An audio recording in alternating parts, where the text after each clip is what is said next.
हम लोग क्वेश्चन देखते हैं ओ लेवल मैथ्स का पेपर 2 का जून 2017 का। एक बहुत अच्छा सवाल है और नंबर पैटर्न की बेसिक अंडरस्टैंडिंग के लिए इस सवाल को थॉरली स्टडी करते हैं। पहली वीडियो में जो ये बेसिक किस्म का सवाल है ये करेंगे, अगली वीडियो में इससे जरा सा एडवांस। तो स्टार्ट करते हैं। इस क्वेश्चन में बहुत सारे डायग्राम्स बने हुए हैं, पैटर्न 1 2 3 4। इसमें क्या ये स्क्वायर है, क्या ये रेक्टेंगल है? सबसे पहले तो इसको देखते हैं। जब इसको देखते हैं तो पता चलता है 1 2 3 4 और 1 2 3 4 5, ये 4 बाई 5 का रेक्टेंगल। यहाँ पे 1 2 3 4 5 6, यहाँ 1 2 3 4 5 6 7, ये भी रेक्टेंगल है। इसका मतलब है ये एक पैटर्न चल रहा है। तो जब आप सारे रेक्टेंगल्स को गिनेंगे तो पैटर्न 1 है 4 बाई 5 का, यानी इसमें 20 छोटे स्क्वायर्स है जिसमें ग्रे भी शामिल है और जिसमें व्हाइट भी शामिल है। यहाँ 6 बाई 7 है, यहाँ 8 बाई 9 है, यहाँ पे 10 बाई 11 है। अगला क्या होगा? अगला होगा 12 बाई 13। तो मैं यहाँ लिख देता हूं पैटर्न 5, ये होगा 12 बाई 13। अच्छा जी, पहले इसने कहा complete the diagram for pattern 4। मैं इस पे आ जाता हूं। दूसरी एक चीज ऑब्जर्व करने की ये है कि यहाँ पे आपको एक चीज नजर आ रही है कि ये अंदर एक रेक्टेंगल बना हुआ है जिसमें 6 ग्रे स्क्वायर्स हैं। ये भी नजर आ रहा है, यहां पर भी नजर आ रहा है बिल्कुल बीच में, इसी तरीके से यहां पर भी नजर आ रहा है और अगले डायग्राम में भी नजर आना चाहिए। अब ये कितना बीच में हो, दैट इज द क्वेश्चन। ये इतना बीच में होगा so that it's equidistant from all the sides. सही है? तो देखें यहाँ पे 2 और 2 और 2 और 2 इस तरीके से इक्विडिस्टेंट है। The same goes over here, 3 3 3 और 3।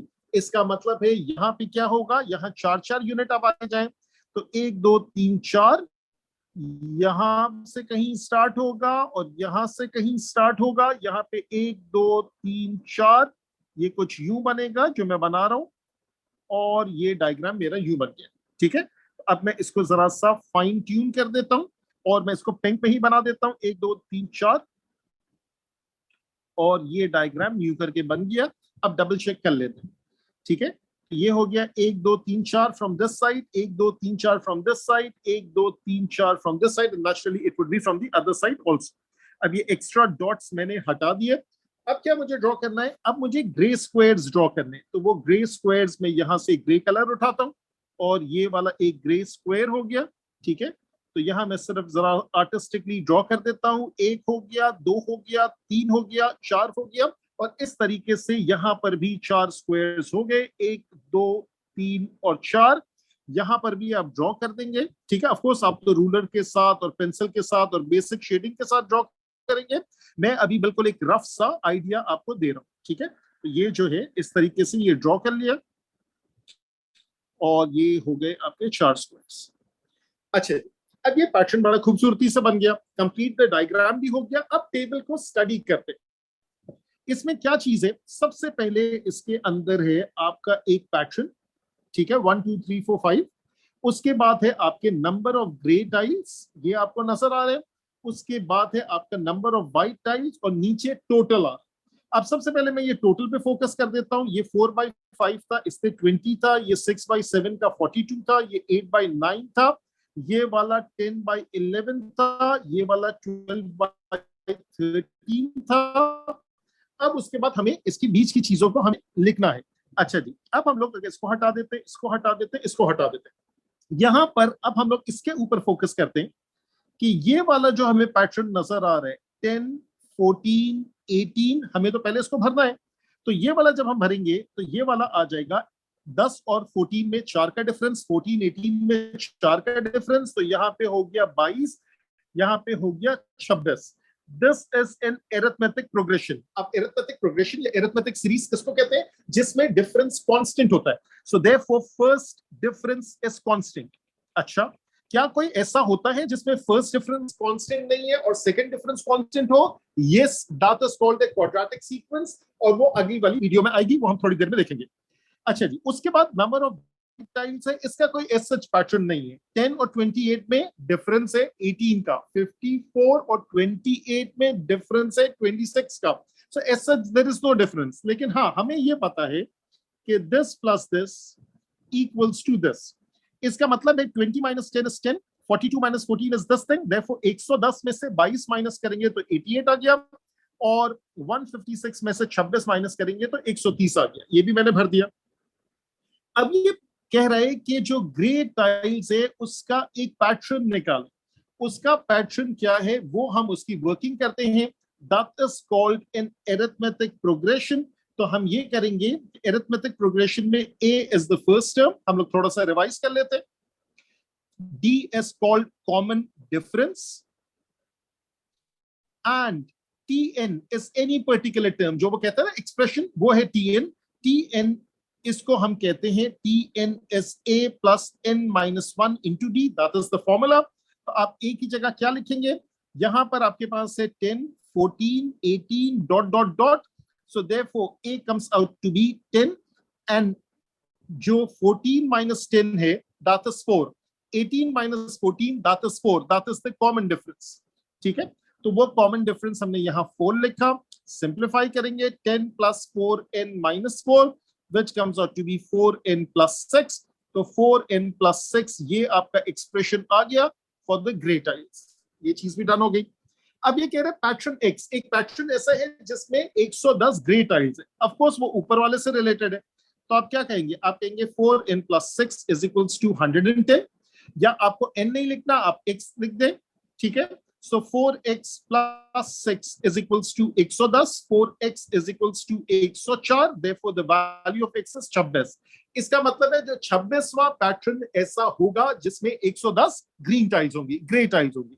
आगे बढ़ते, अब यहां पे जरा सा ट्रिकी पार्ट स्टार्ट होता है। अब वो ट्रिकी पार्ट क्या है, वो ट्रिकी पार्ट ये है कि by considering the number of tiles along the outer edges of the each pattern, show that the total number of tiles in the pattern is this much। अब देखिए हम लोगों ने तो ऑलरेडी कंसिडर कर दिया था, एग्जामिनर के कहने से पहले हमारी ऑब्जर्वेशन का हिस्सा था कि हमने उसको कंसिडर किया। हमने कहा ये 4/5 है, ये 6/7 है, ये 8/9 है, ये 10/11 है, ये 12/13 है। इसका मतलब ये है कि हम कहेंगे कि 4 6 8 10 12 ये एक सीरीज है, और 5 7 9 11 एंड 13 ये दूसरी सीरीज है। ये भी आपस में एपी है, ये भी आपस में एपी है। इसका नाम AP1 रखते हैं, इसका नाम AP2 रखते हैं। तो AP1 जो है इसका फर्स्ट टर्म 4 है, इसका कॉमन डिफरेंस 2 है, इवन नंबर की सीरीज है ना। therefore Tn is 4 plus n minus 1 into 2, that is 4 plus 2n minus 2, that is 2n plus 2। और अगर मैं AP2 निकालूं तो वो भी ऐसे ही निकलेगा, वो मैं डायरेक्ट भी लिख सकता हूं। मैं ये भी लिख सकता हूं कि ये 2n plus 2 है, उसमें एक ऐड करूंगा तो ये आ जाएगा, मैं लिख सकता हूं। लेकिन मैं चाहता हूं फिर से मैं वर्किंग कर लूं। A की वैल्यू 5 है, D की वैल्यू 2 है, तो Tn is 5 plus n minus 1 into 2, that is 5 plus 2n minus 2, that is 2n plus 3, which is exactly correct। इन दोनों को मल्टीप्लाई करके वो number of, total number of squares आते हैं, टोटल नंबर ऑफ टाइल्स आता है। Therefore the total is basically 2n plus 2 multiplied with 2n plus 3, और इतनी बेसिक मैथ्स आप कर सकते हैं।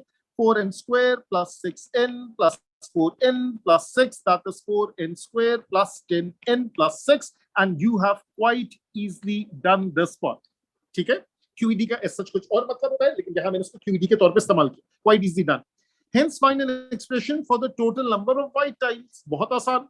There is the white, there is the gray, that gives you total number of tiles।